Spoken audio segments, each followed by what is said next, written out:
오늘 본문의 말씀은 시편 97편 1절에서 12절의 말씀으로 찬양할 이유라는 제목으로 말씀을 증거하도록 하겠습니다. 96편과 98편은 새 노래로 여호와께 노래하리로다 라는 말씀의 내용입니다. 그리고 오늘 97편과 99편은 여호와께서 다스리시나니로 시작이 됩니다. 여호와의 왕권에 대해서 여호와께서 왕 되심을 선포하면서 시작이 됩니다. 시편의 저자는 왜 여호와께서 왕이시다라는 찬양을 하며 선포를 하고 있을까요? 2절을 보면 구름과 흑암 가운데 주님이 둘러 쌓여 있다라고 합니다. 구름과 흑암이 하나님과 나 사이를 가로막는 것 같은 순간, 그 순간 저자는 하나님은 의와 공의의 왕이시다라는 말씀으로 찬양을 하고 있습니다.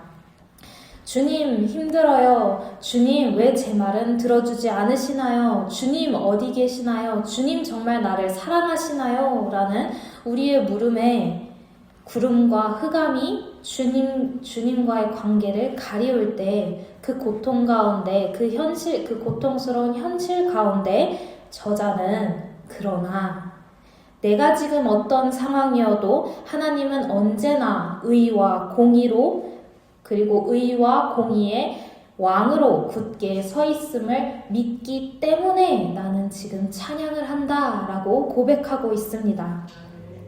오늘의 본문을 세 가지로 한번 정리해보고자 합니다. 첫 번째는 하나님은 온 세상의 왕이시다라는 말씀입니다.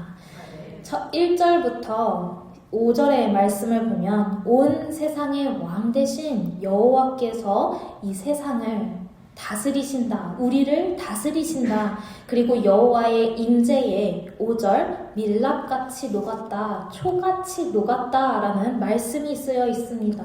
이것의 뜻이 무엇입니까? 하나님의 절대적인 통치 아래 자연과 세상이 하나님 앞에 굴복할 것이다 라는 의미를 가지고 있습니다.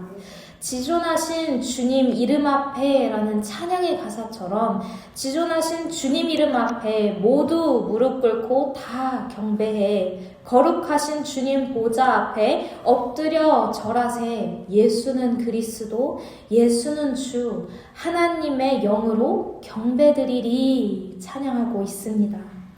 그리고 두 번째로는 하나님은 모든 신들 위에 계신다. 6절에서 9절의 말씀을 보면 하늘이 하나님의 의를 선포하고 있고 우상을 섬기는 자들은 곧 수치를 당할 것이다 라고 명확히 말하고 있습니다. 우상이 무엇입니까? 하나님보다 더 사랑하고 더 가치 있게 생각하는 모든 것이 우상입니다.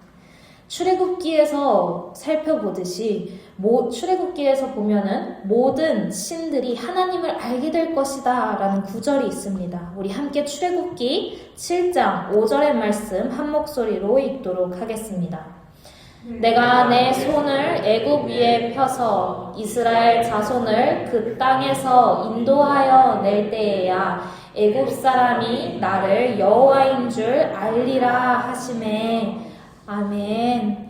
주님께서 나는 스스로 있는 자이다 선포하시며 모세에게 나타내셨을 때 주님께서는 모세에게 내가 이스라엘 자손을 인도하여 낼 것이고 애굽 사람들이 내가 여호와인 줄 알게 할 것이다 분명히 선포하고 계십니다.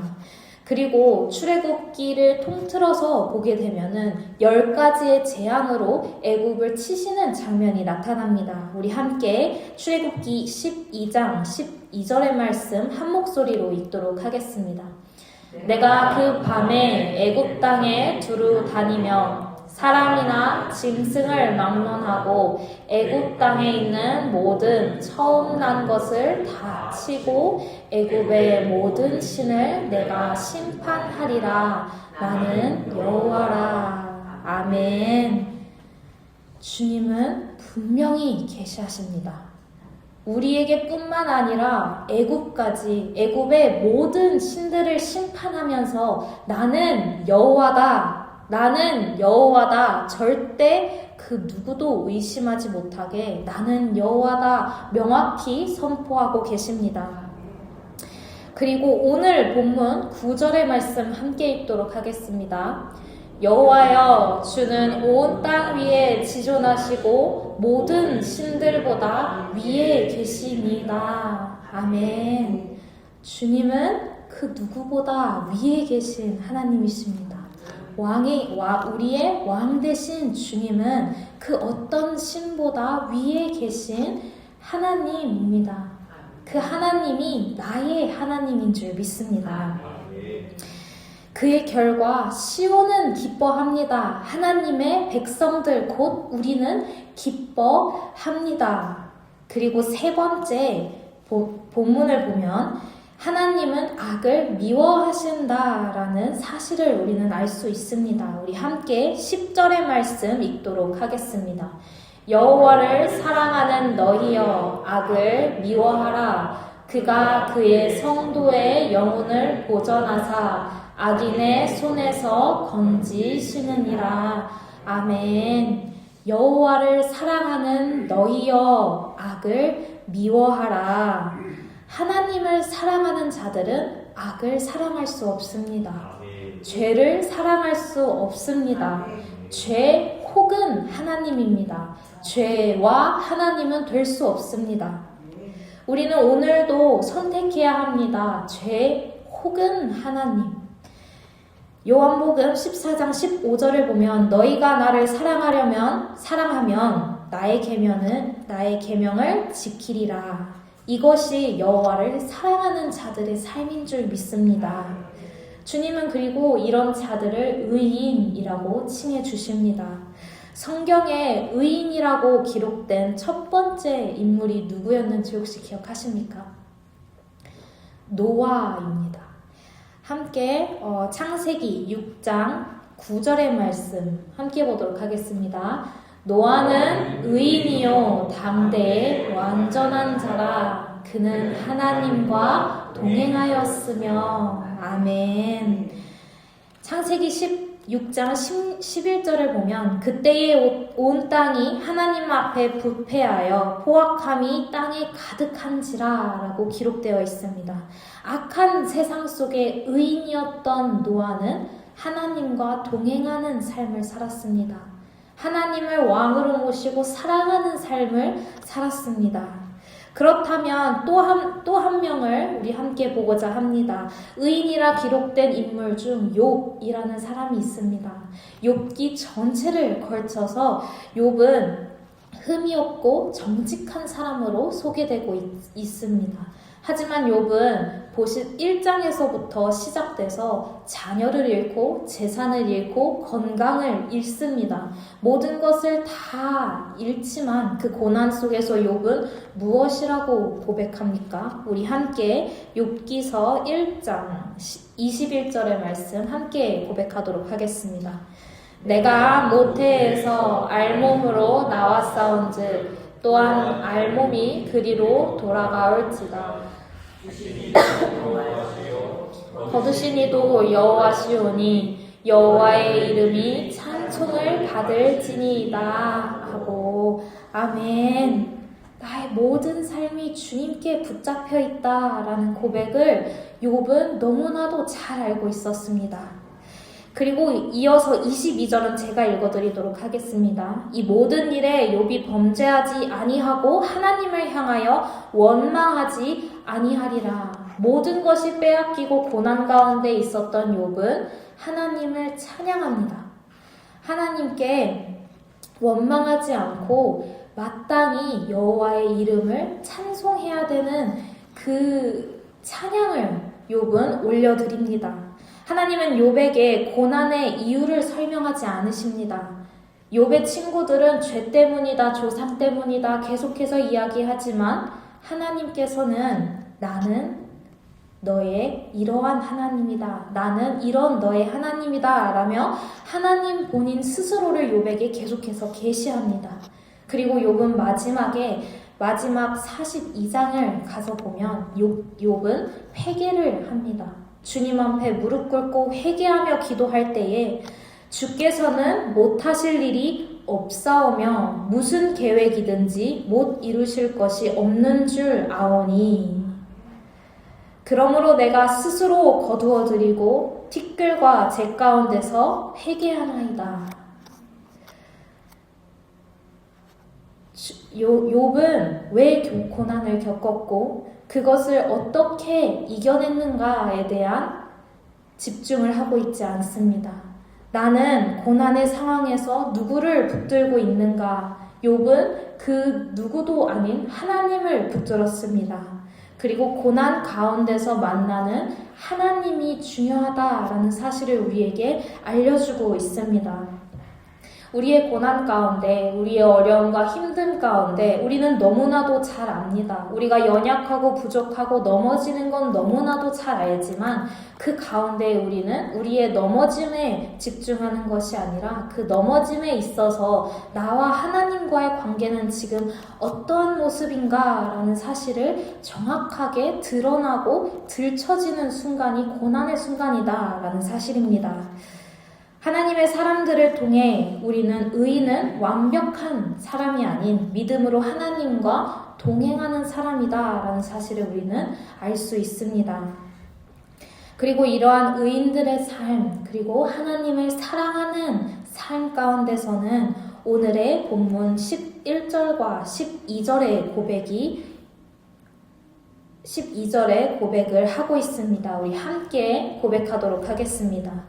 의인을 위하여 빛을 뿌리고 마음이 정직한 자를 위하여 기쁨을 뿌리시는 도다.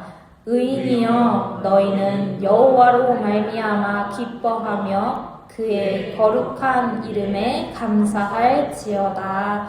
아멘. 여호와로 말미암아 기쁨이 있고 여호와로 말미암아 우리는 감사할 수 있고 오늘도 찬양할 수 있다. 라는 고백을 이것이 우리가 찬양할 수 있는 이유이자 찬양할 이유가 된다라는 사실입니다. 상황이 좋아서도 아니고 문제가 해결되어서도 아니고 나를 죽기까지 사랑하신 예수 그리스도 한 분, 그분이 우리의 이유입니다. 우리의 참 기쁨이 주님을 아는 것, 십자가의 사랑에 반응하고 주님과 사랑하는 것, 그것이 우리의 참된 기쁨인 줄 믿습니다. 한 가지 예시를 들려고 합니다. 저희 집의 특징은 저를 포함한 우리 주영이까지 해서 4명의 아이들은 맛있는 것을 먹고 나면 노래가 나옵니다. 여러분은 어떠한 상황에 콧노래가 나오고 찬양이 흘러넘치십니까? 밥 먹고 배부르면 노래가 나오듯이 주님의 말씀으로 배불러서 찬양이 흘러넘치길 간절히 소망합니다. 예수로 배불러서 찬양이 흘러넘치고 사랑이 흘러넘치고 은혜가 흘러넘치길 간절히 소망합니다. 그래서 꿀송이와 같은 말씀이 내 삶 가운데 살아날 수 있기를 간절히 소망합니다. 하나님을 깊이 경험하며 나의 삶이, 나의 존재가, 나의 삶의 이유가 하나님이 되기를, 예수 그리스도가 되기를, 하나님으로 내 삶을 가득 채워나가기를 간절히 소망합니다. 천국이 내 마음 가운데 임해서 주님과 동행하는 모든 곳이 하나님의 나라이다 고백하고 찬양하는 삶이 되기를 간절히 축복하고 기도하고 도전 드립니다. 내 상황은 변할 수 없습니다. 나의 감정은 오늘도 들쭉날쭉 제 멋대로입니다. 흔들릴 수 있습니다. 그러나 내가 사랑하는 하나님은, 내가 믿는 하나님은, 나의 하나님은 온 세상을 창조하신 나의 왕, 이 온 세상의 왕이신 하나님이십니다. 그리고 이 사실은 영원토록 변하지 않을 것입니다. 그렇기 때문에 우리는 오늘도 기뻐 찬양해야 하는 줄 믿습니다. 시편을 묵상하면서 저는 제 자신을 많이 돌아보게 되었습니다. 여러분은 시편을 접하실 때 혹시 읽기 쉬우십니까? 어려우십니까? 저는 시편이 참 어렵습니다. 저만 그런가요? 저는 시편이 어려운 것 같습니다. 시와 찬양과 노래로 가득한 시편이 왜 어려울까? 왜 어려울까? 찬양의 가사처럼 내 마음 가운데 심겨질 때에 이것들이 왜 공감되는 게 어렵고 내 삶 가운데 적용하기가 어려울까라는 생각을 했는데 그 과정에 있어서 제 삶을 돌아보게 되었습니다. 나는 정말 참으로 기뻐하고 있는가? 나는 정말 참으로 하나님에 대한 하나님께서 부어주시는 그 기쁨으로 찬양하는 삶을 살고 있는가? 라는 질문을 해보았습니다. 그 질문에 당당하게 대답하지 못하는 제 자신을 발견하고 회개하게 되었습니다. 고난 가운데 우리가 찬양할 수 있는 이유는 십자가에서 죽기까지 사랑하신 예수 그리스도의 십자가 사랑 때문이다라는 사실을 우리는 잊어서는 안 됩니다.